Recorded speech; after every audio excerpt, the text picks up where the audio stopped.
that these two men are yoked forever in history because it was President Reagan who signed the law that created the federal holiday in honor of Martin Luther King.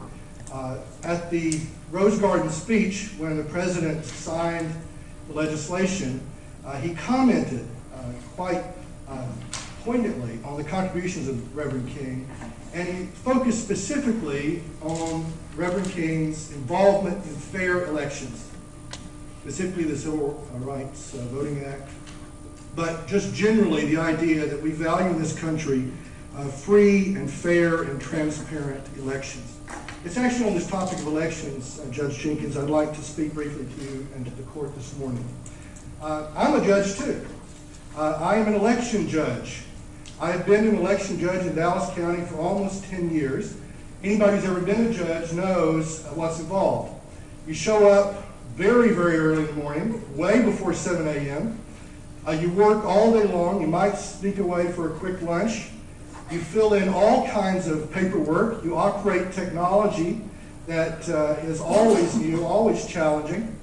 And we all work very, very hard to make sure that voters have the opportunity to participate in what Reverend King called the sacred right of voting. Well, as an elections judge, it has been my privilege to work with dozens of volunteers in my own precinct, Precinct 1812 in North Dallas, and hundreds of others in the county of both parties to help protect the integrity of the ballot box. We all take it very, very, very seriously, and absolutely no one has taken that responsibility more seriously than Bruce Sherbet, Dallas County's elections administrator for 24 years. Bruce actually took office just 4 years after Martin Luther King Day became an official holiday. And in all of those years, through election after election after election, hotly contested elections where people were in fever pitches towards one another, through all of that time, Bruce Sherbet has done an exemplary job. He has been skillful, organized, careful, fiscally prudent, and above all, he has been scrupulously fair. And as a result, Bruce Sherbet has fans at both ends of the political spectrum. And it's an honor for me to know him and to count him a friend.